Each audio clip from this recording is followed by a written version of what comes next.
ഞങ്ങളുടെ ചാനലിലേക്ക് സ്വാഗതം. താമരയിലയിലെ നീർമണി പോലെ, ചുവന്ന താമരയിലെ വെള്ളം പോലെ, ജ്ഞാനി കണ്ടലും കേൾക്കുന്നതിലും ഇന്ദ്രിയത്തിലും പറ്റി നിൽക്കുന്നില്ല. ബുദ്ധൻ. നിർലിപ്തത, കാമന, വെറുപ്പ്, അഹങ്കാരം എന്നിവയിൽ നിന്നും വിമുക്തനാകാൻ പ്രചരിപ്പിക്കുന്ന ഒരു ഗഹനമായ ആശയമാണ് ഈ വാചകം. ജീവിതത്തിലെ സുഖദുഃഖങ്ങളോട് പ്രതികരിക്കേണ്ടതല്ല, മറിച്ച് അവ നിരീക്ഷിക്കുകയും അനുഭവിക്കുകയും ചെയ്യുക എന്നാണ് ഇതിന്റെ സാരം. മനസ്സമാധാനം എല്ലാ കാര്യങ്ങളെയും ഒഴുകിപ്പോകാൻ അനുവദിക്കുന്നതിലൂടെ ജീവിതത്തിലെ ഉയർച്ച താഴ്ചകളാൽ സ്വാധീനമേൽക്കാതെ സമാധാനമായിരിക്കാനാകും.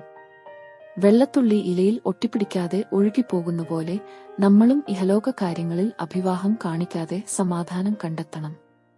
വിമുക്തി ഈ ലോകത്തെ മായയിൽ നിന്നും സ്വയം മോചിപ്പിക്കാനുള്ള വഴിയാണ് നിർലിപ്തതയുടെ പാത.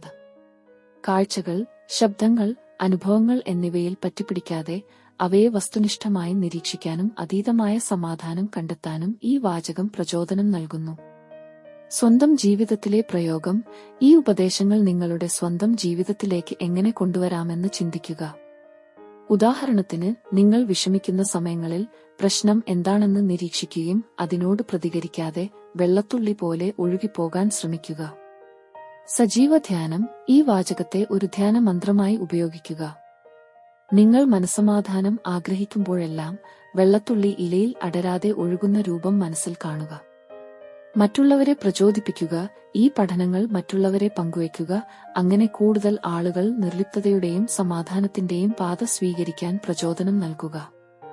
ജീവിതത്തിലെ വെല്ലുവിളികളെ നേരിടാനും സമാധാനവും സന്തോഷവും കണ്ടെത്താനും ഈ ധാരണകൾ സഹായിക്കും. ഓർക്കുക, ഈ പാത നിരന്തരമായ പരിശീലനവും ക്ഷമയും ആവശ്യമാണ്, പക്ഷേ ഫലം അപാരമായിരിക്കും. കേരളത്തിലെ ഒരു മഴക്കാല സന്ധ്യയിൽ ഒരു പഴയ ക്ഷേത്രത്തിന്റെ ഉമ്മറത്താണ് നമ്മുടെ കഥ ആരംഭിക്കുന്നത്.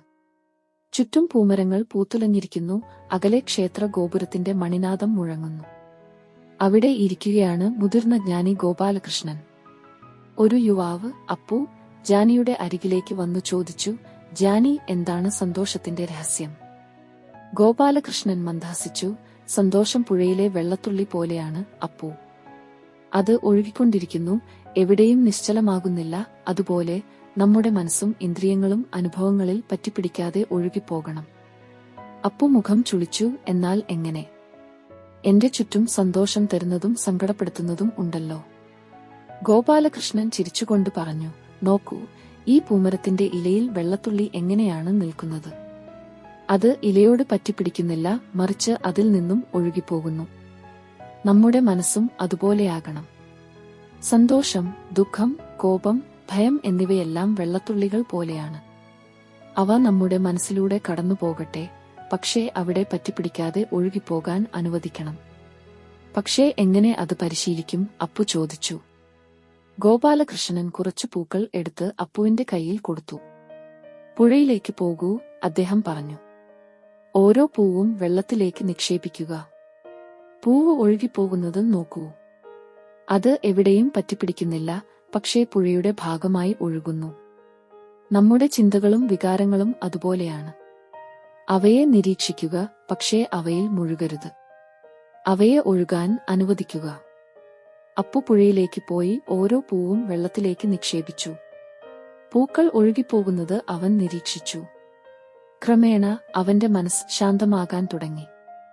സന്തോഷവും ദുഃഖവും വെറും വെള്ളത്തുള്ളികൾ പോലെയാണെന്ന് അവൻ മനസ്സിലാക്കി.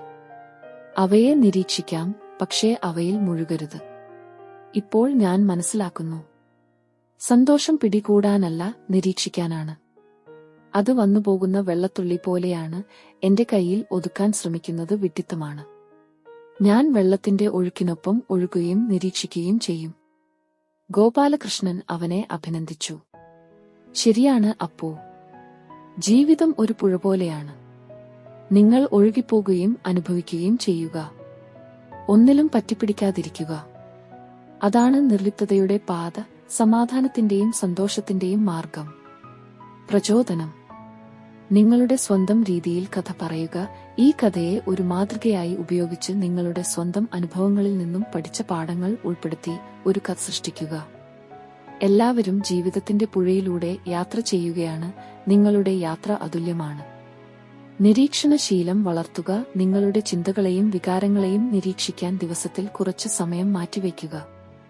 അവ വരുന്നതും പോകുന്നതും വെറുതെ കാണുക, അവരുടെ സ്വാധീനത്തിൽ വരാതെ. ഒഴുക്കിനൊപ്പം പോകുക. ജീവിതം നിങ്ങൾ ആഗ്രഹിക്കുന്ന പോലെ പോകണമെന്ന നിർബന്ധത്തിൽ നിന്ന് വിട്ടുനിൽക്കാൻ പഠിക്കുക. നല്ലതും ചീത്തയും ഉൾപ്പെടെ എല്ലാ അനുഭവങ്ങളെയും. ഇതുപോലെയുള്ള ചെറിയ ചുവടുകൾ നിങ്ങളെ നിർലിപ്തതയിലേക്കും സമാധാനത്തിലേക്കും നയിക്കും. ഓർക്കുക, ഈ യാത്ര നിരന്തര പരിശീലനം ആവശ്യമാണ്, പക്ഷേ ഫലം അമൂല്യമാണ്. ജയ് ഹിന്ദ്. നിങ്ങളുടെ സമയത്തിനും ശ്രദ്ധയ്ക്കും നന്ദി. ഞങ്ങളുടെ വീഡിയോ നിങ്ങൾക്ക് പ്രചോദനമാകുമെന്ന് ഞങ്ങൾ പ്രതീക്ഷിക്കുന്നു. നിങ്ങളുടെ സുഹൃത്തുക്കൾക്കും കുടുംബാംഗങ്ങൾക്കും വീഡിയോ ലൈക്ക് ചെയ്യാനും അഭിപ്രായമിടാനും പങ്കിടാനും ഞങ്ങൾ അഭ്യർത്ഥിക്കുന്നു. ഇതുപോലെയുള്ള മോട്ടിവേഷണൽ വീഡിയോകൾക്കായി ഞങ്ങളുടെ ചാനൽ സബ്സ്ക്രൈബ് ചെയ്യുക. ജയ് ഹിന്ദ്.